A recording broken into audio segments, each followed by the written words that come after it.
الحمد لله والصلاة والسلام على سيدنا محمد وعلى آله وأصحابه أجمعين.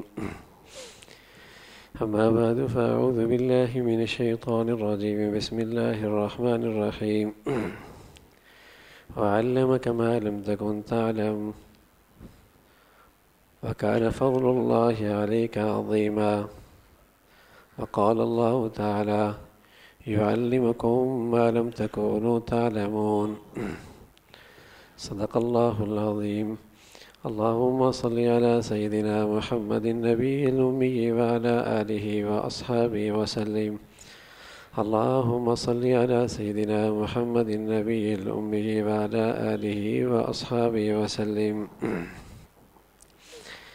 میرے معزز مسلمان بزرگوں، عزیز بھائیوں، آج دنیا میں انسانوں کے سامنے دو قسم کے علوم اور فنون ہیں. ایک تو وہ ہے جس کا تعلق انسان کی ضروریات کے ساتھ ہے، اس کی معلومات ہے، اس کے متعلق مختلف فنون ہے جن کا تعلق انسانی ضروریات کے ساتھ ہے. انسان کو خوراک کی ضرورت ہے تو علم زراعت ہے، اس کی پیداوار کیسے بڑھائی جائے، اسے کیسے بچایا جائے، اس کی کیسی حفاظت کی جائے، اس کی کیسے نشو و نما ہو جائے. علم زراعت، اس کے لیے کالجز ہیں، یونیورسٹیاں ہیں، ادارے ہیں، ایک بڑا بجٹ ہے. علم زراعت اس کا تعلق بھی انسانی ضرورت کے ساتھ ہے. اسی طرح خوراک کے ساتھ صحت.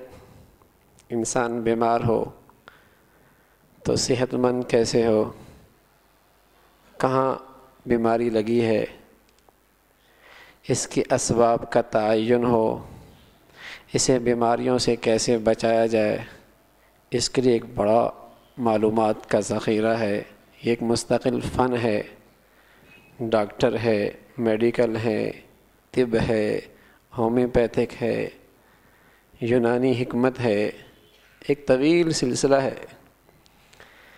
ان معلومات کا تعلق، اس فن کا تعلق بھی انسانی ضروریات کے ساتھ ہے. اسی طرح انسانی ضروریات میں سے گھر، اپنا چھت، اس کے لیے بھی ایک معلومات کا ذخیرہ ہے. تعمیر کیسے ہو، کیسے ہوادار بنایا جائے، کیسے مضبوط کیا جائے، کیسے پائیدار بنایا جائے، اس میں کس انداز سے کام لیا جائے. یہ ایک مستقل فن ہے. اس کے لیے بھی ادارے ہیں، یونیورسٹیاں ہیں. یہ ایک مستقل فن ہے. اسی طرح انسانی ضروریات میں سے لباس ہے. کپڑا دھاگے سے کیسے بنے، دھاگے کا ایجاد، دھاگا کس سے بنایا جائے اور اس کی مقدار کیسے بڑھائی جائے اور اس صنعت کو کیسے ترقی دی جائے، اس کے لیے ایک مستقل فن ہے، معلومات کا ایک ذخیرہ ہے. تو یہ سارے ایک معلومات کا یہ سلسلہ انسانوں کے سامنے یہ ایک فن ہے جس کا تعلق انسانی ضروریات کے ساتھ ہے. صحت، لباس، خوراک، گھر، یہ سب چیزیں انسانی ضروریات سے. پہلے لوگ گدھے گھوڑوں پہ سفر کیا کرتے تھے. زندگی کی رفتار بڑھ گئی، تیز رفتار سواریوں کی ضرورت پڑی. اس کے لیے ایک نیا فن ایجاد ہوا، سواری کیسے بنائی جائے، کیسے اسے تیز سے تیز تر بنایا جائے. وہ ایک مستقل معلومات کا ذخیرہ ہے، وہ ایک مستقل فن ہے. اس کے لیے مستقل ادارے ہیں. تو معلومات کا یہ سلسلہ یہ ایک فن ہے جس کا تعلق انسانی ضروریات کے ساتھ ہے. یہ وہ علم نہیں ہے جو اللہ نے اپنے رسول کو سکھایا ہو یا رسول نے اپنی امت کو سکھایا ہو. اس لیے کہ یہ ضروریات ان کی بھی ہیں جو خدا کو بھی نہیں مانتے. دہریوں کے ہاں بھی یونیورسٹیاں ہوں گی، ان کے ہاں بھی کھانے کی ضرورت ہے، پیدا کر رہے ہیں، ان کے ہاں بھی لباس کی ضرورت ہے، اس کی ایجاد کر رہے ہیں، ان کے ہاں بھی خوراک کی ضرورت ہے، صحت کی ضرورت ہے، ان کے ہاں بھی میڈیکل کی یونیورسٹیاں ہیں۔ ہاں، اس کے لیے اللہ کے علم کی ضرورت نہیں، ان چیزوں کی ایجاد کے لیے تجربے چاہیے۔ یہ ان لوگوں کے پاس بھی ہے جو نبی کو مانتے نہیں یا جانتے ہیں لیکن دشمنی رکھتے ہیں جان بوجھ کے، چاہے وہ عیسائی ہیں، چاہے وہ ہندو ہیں، چاہے وہ یہودی ہیں، چاہے وہ کوئی بھی ہیں، کہ دشمنی رکھتے ہیں نبی سے، لیکن یہ ضروریات ان کے پاس بھی ہیں، یہ ضروریات ان کے پاس، یہ معلومات، یہ فنون ان کے پاس بھی ہیں۔ لیکن ایک علم وہ ہے جسے اللہ کہتا ہے علمہ کا ما لم تکن تعلم، نبی ہم نے تمہیں سکھایا، یہ تم نہیں جانتے تھے۔ وَكَانَ فَضْلُ اللَّهِ عَلَيْكَ عَظِيمًا، یہ اللہ کا بہت بڑا فضل ہے۔ یہ کون سا علم ہے؟ یہ کون سا علم ہے؟ پھر کہا گیا وَيُعَلِّمُكُم مَا لَمْ تَكُونُوا تَعْلَمُونَ، نبی تمہیں سکھاتا ہے جسے تم نہیں جانتے تھے۔ پھر بتلایا گیا يُعَلِّمُكُمُ الْكِتَابَ وَالْحِكْمَةَ، کہیں ان الفاظ سے فرمایا يُعَلِّمُهُمْ الْكِتَابَ وَالْحِكْمَةَ، یہ دونوں قرآن میں الفاظ آتے ہیں، يُعَلِّمُكُمْ بھی يُعَلِّمُهُمُ الْكِتَابَ وَالْحِكْمَةَ، کہ وہ اللہ کا رسول تمہیں کتاب سکھاتا ہے، حکمت سکھاتا ہے۔ وہ کیا چیز ہے؟ وہ کون سا علم ہے جو اللہ کا بہت بڑا فضل ہے، جسے اللہ کی وراثت بھی کہہ سکتے ہیں، نبی کی وراثت بھی کہہ سکتے ہیں، اللہ کی طرف سے ملا ہوا عطیہ بھی کہہ سکتے ہیں، نبی کی طرف سے ملا ہوا عطیہ بھی کہہ سکتے ہیں۔ انسانی زندگی کی ضروریات براہ راست پہلے والے معلومات سے حاصل ہوتی ہیں، اس لیے آج دنیا کا رجحان ادھر ہے، دنیا کا رجحان ادھر ہے، اس کی اہمیت بھی، قدر و قیمت بھی، اس کی اہمیت بھی، قدر و قیمت بھی، اس کے لیے یونیورسٹیاں بھی، ادارے بھی۔ جب کسی چیز کی قدر و قیمت آ جائے، عظمت آ جائے، تو وہاں عیب چھوٹے ہو جایا کرتے ہیں، عیب چھوٹے ہو جایا کرتی ہیں، کمزوریاں پردوں میں چھپ جایا کرتی ہیں، کمزوریاں پردوں میں چھپ جایا کرتی ہیں، اور جب کسی چیز کی عظمت، اہمیت نکل جائے تو اس کے عیب پہاڑ بن جاتے ہیں، اس کے عیب پہاڑ بن جاتے ہیں، اور اس کی کمزوریاں ہر زبان پہ آنے لگتی ہیں، ہر زبان پہ آنے لگتی ہیں۔ ہاں میرے عزیزو، آج کا انسان ضروریات کے پیچھے زندگی گزار رہا، اس کی ضروریات پوری ہو جائے، اور سچ یہ ہے کہ ایک جانور اور ایک حیوان وہ بھی کپڑا پہنتا ہے اور اس کو انتظام کر لیتا ہے، وہ بھی گھر بناتا ہے اور اس کا انتظام کر لیتا ہے، وہ بھی خوراک اپنے لیے مہیا کرتا ہے اور اس کے لیے انتظام کر لیتا ہے، وہ بھی سردی گرمی سے بچاؤ کا ضرورت اسی بھی ہے، اس کا وہ انتظام کر لیتا ہے، بیمار وہ بھی ہوتا ہے، صحت کا انتظام کر لیتا ہے۔ اگر یہ انسان صرف اپنی ضروریات کو پورا کرتا ہے تو اس کے اور جانور میں کوئی فرق کوئی نہیں، اس کے اور حیوان میں کوئی فرق نہیں۔ اس کے پاس بھی دوائیوں کی یونیورسٹیاں ہیں، اسے پتہ ہے کس پودے کے کھانے سے میرے بچے کو غذا صحت مل جائے گی، اسے پتہ ہے کس کیڑے کے استعمال کرنے سے میرا بچہ صحت مند ہو جائے گا، اسے پتہ ہے میں نے اپنے گرمی کے بچانے کا انتظام کا گھونسلہ کیسے بنانا ہے، اسے پتہ ہے سردی کا انتظام میں نے کیسے کرنا ہے، اسے خوب پتہ ہے میں نے اپنی خوراک کو جراثیم سے کیسے بچانا ہے، وہ اچھی طریقے سے جانتا ہے کہ میں اپنے بچوں کو صحت بھرا ماحول کیسے مہیا کر سکتا ہوں۔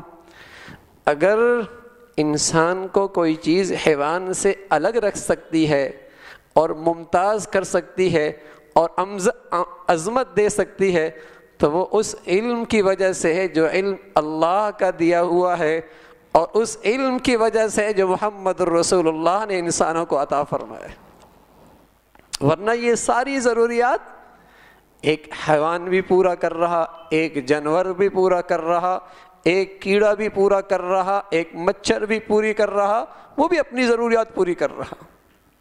یہ سب یہ ساری چیزوں کی یونیورسٹیاں اس کے پاس بھی، یہ معلومات کا ذخیرہ اس کے پاس بھی ہے، یہ ساری چیزیں اس کے ہاں بھی اس کا انتظام. وہ اپنے بچے کو بچپن سے سکھا دیتا ہے، بیٹے تو نے کیسے صحت مند رہنا ہے، وہ ساری چیزیں سکھا دیتا ہے. یہ سارا انتظام وہاں بھی ہے. لیکن جو چیز انسان کو جانور، یہی وجہ ہے قرآن کیا کہتا ہے، جو مخلوق اللہ کے علم سے محروم ہیں اور نبی کے علم سے محروم ہیں، قرآن انہیں انسان نہیں کہتا بلکہ کہتا ہے اولئک کالانعام، یہ جانور ہیں. اولئک کالانعام، یہ جانور ہیں. چاہے ان کے ہاں میڈیکل نے کتنی ترقی کر لی ہو، اور چاہے ان کے ہاں صنعت نے کتنی ترقی کر لی ہو، اور چاہے یہ معاشی طور پہ کتنے بڑے جانور بن چکے ہیں اور حیوان بن چکے ہوں، اور چاہے یہ اپنے گرمی سردی کے بچاؤ کا انتظام کے لیے کتنے اعلیٰ محلات بنا چکے ہوں، اولئک کالانعام، قرآن ہے اولئک کالانعام، یہ جانور ہیں. ان کے پاس وہ علم نہیں جو اللہ نے دیا ہے، وہ علم نہیں جو محمد رسول اللہ کا عطیہ ہے، جس سے انسان کو یہ پتہ چلے تیرا محسن کون ہے، تیرا خالق حقیقی کون ہے، اس کی عظمت کیا ہے، اس کی صفات کیا ہے، اس کی عبادت کیسے ہوتی ہے، وہ کیسی زندگی پسند کرتا ہے، وہ کیسی چیزیں، کس چیز سے وہ ناراض ہوتا ہے.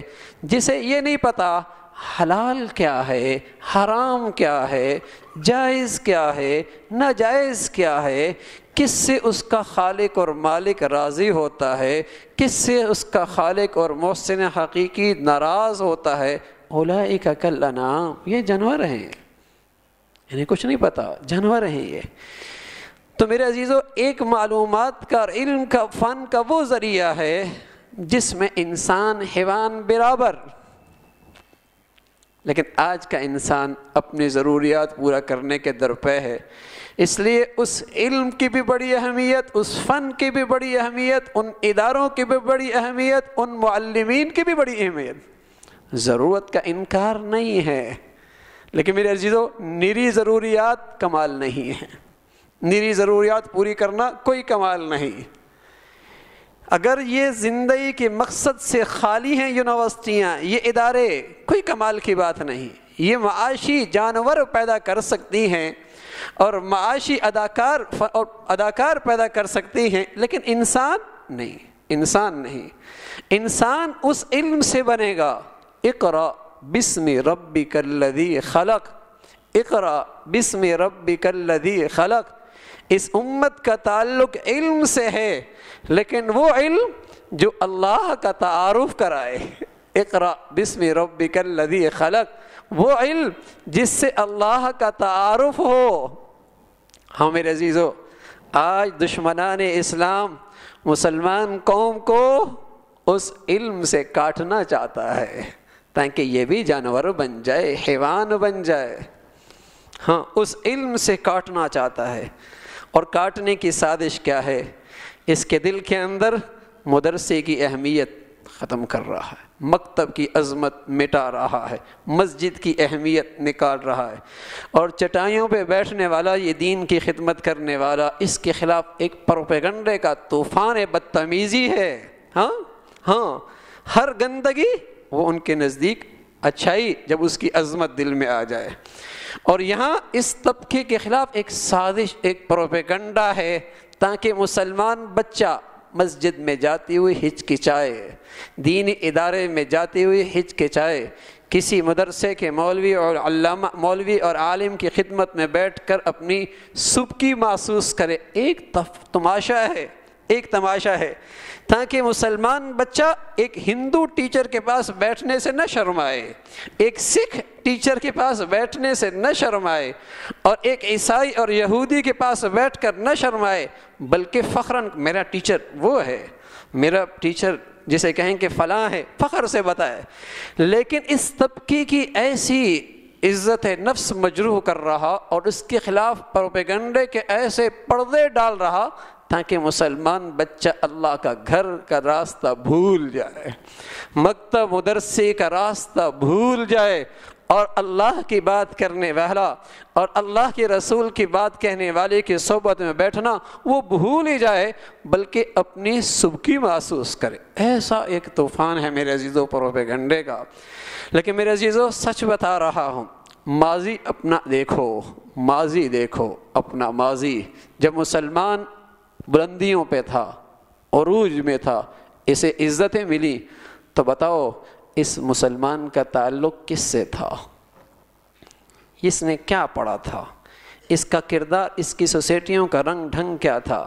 کیا اس کا بچہ مسجد میں نہیں آیا کرتا تھا، دین نہیں پڑھا کرتا تھا، حدیث نہیں سیکھتا تھا، قرآن کا ماہر نہیں بنا کرتا تھا، اور کن کی صحبت میں بیٹھنا اپنی سعادت سمجھتا تھا، کن کی خدمت میں اپنی بیٹھنا سعادت سمجھتا تھا؟ تو میرے عزیزو، انسان تو بنے گا قرآن اور حدیث کے علم سے۔ ہاں، انسان تو اسی سے، باقیوں سے جانور بن سکتا ہے، انسان بڑا نہیں بن سکتا، انسان صرف اسی علم سے بن سکتا ہے۔ اور ظاہر ہے یہ اس کے لیے مکتب ہے، مدرسہ ہے، مساجد ہیں، مکاتب ہیں، علماء کی صحبت ہے۔ اس لیے اللہ کے نبی نے اپنی سچی زبان سے ایک تمغہ دیا ہے اہل علم کو، اور ایک سعادت کا تاج پہنایا ہے اس چٹائی پر بیٹھنے والے کو، اور کہا العلماء ورثۃ الانبیاء، بے دین اور بد دین اور دین دشمن اور اسلام دشمن اور مسجد اور مکتب اور مدرسے کا دشمن جس قدر پروپیگنڈا کرتا رہے، لیکن میری نبی کا زبان سے ملا ہوا عزت اور سعادت کا تاج ہمیشہ اس کے سر پر ہے، اور وہ ہے العلماء ورثۃ الانبیاء، علماء انبیاء کے وارث ہیں، علماء انبیاء کے وارث ہیں۔ اور یہ مکتب اور مدرسے میں پڑھنے والا بچہ جس کی سینے میں اللہ کا کلام اتر رہا ہے، اور جو اپنی زبان سے نبی کی حدیث پڑھتا ہے اور اپنی آنکھوں سے اللہ کا کلام دیکھتا ہے، ایسا سعادت مند ہے، ایسا خوش نصیب ہے، ایسا مبارک ہے، ایسا برکت والا ہے کہ آسمان کے فرشتے زمین پہ آتے ہیں اور اپنے پر اس کے پاؤں تلے رکھتے ہیں تاکہ اس کے پاؤں کی برکتیں مجھے بھی مل جائیں۔ ہاں، تو میرے عزیزو، وہ علم ہے، وہ علوم نبوت ہے جس سے انسانیت کو عزت ملتی ہے، سوسائٹیوں کو عزت ملتی ہے، ہاں معاشرہ سنورتا ہے۔ آج مسلمان کے دلوں سے عظمت نکلی، ہونہار بچے دوسرے رخ پر، جہاں اس کی ضروریات پوری ہوتی ہیں، جہاں اچھے خاندانوں کے بچے اس رخ پر جہاں ان کی ضروریات پوری ہوتی ہیں، باصلاحیت ذہن اور فتین بچوں کو اس طرف جہاں ان کی زندگی کی ضروریات پوری ہوتی ہیں، اور جہاں انسان بنا کرتے تھے، جس علم سے انسان بنا کرتے تھے، ہاں، اور جنہوں نے آج اس سرمایہ کو اور وراثت کو سنبھالا ہوا ہے، ان کے خلاف زبانیں کھلتی ہیں، پروپیگنڈا ہے۔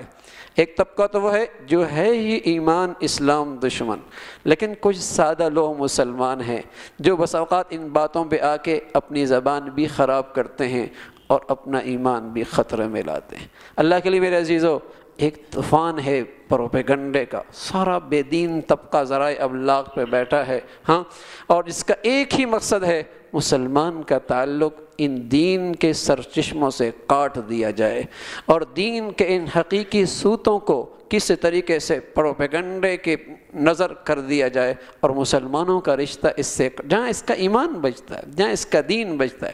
آج جس بچے کے گھر میں، جس مسلمان کے گھر میں دین ہے، جس گھر، بتاؤ کتنا دین ان کا انٹرنیٹ سے آیا، کتنا کسی اور ذرائع سے آیا، کسی مسجد سے آیا ہوگا، کسی ملا کی محنت ہوگی، کسی مسلمان درد دل رکھنے والے سچے دائی کی محنت ہوگی، کسی مکتب کا کردار ہوگا، کسی عالم کا کردار ہوگا، کسی دائی کا کردار ہوگا، ضرور۔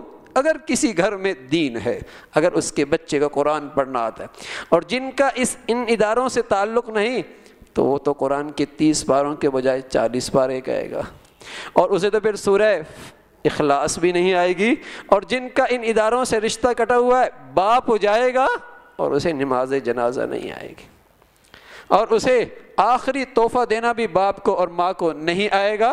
لیکن جن گھروں میں کوئی دین کا رخ ہے، قرآن کی تعلیم ہے، آپ دیکھیں گے اس کے پیچھے کسی مکتب مدرسے کا کردار ہے۔ اللہ کے لیے میرے عزیزو اور کچھ نہیں تو تنہائیوں میں ان حضرات کے لیے دعائیں اور ان اداروں کی ترقی کے لیے دعائیں، یہ ہماری مذہبی ذمہ داری ہے اور یہ ہمارا فریضہ ہے کہ ہم کس طریقے سے ان سے اپنی دلی محبت اور وابستگی کا اظہار کریں۔ اللہ مجھے بھی اور آپ کو بھی کہنے سننے سے عمل کی توفیق نصیب فرما دے۔ وآخر دعوانا الحمدللہ رب العالمین۔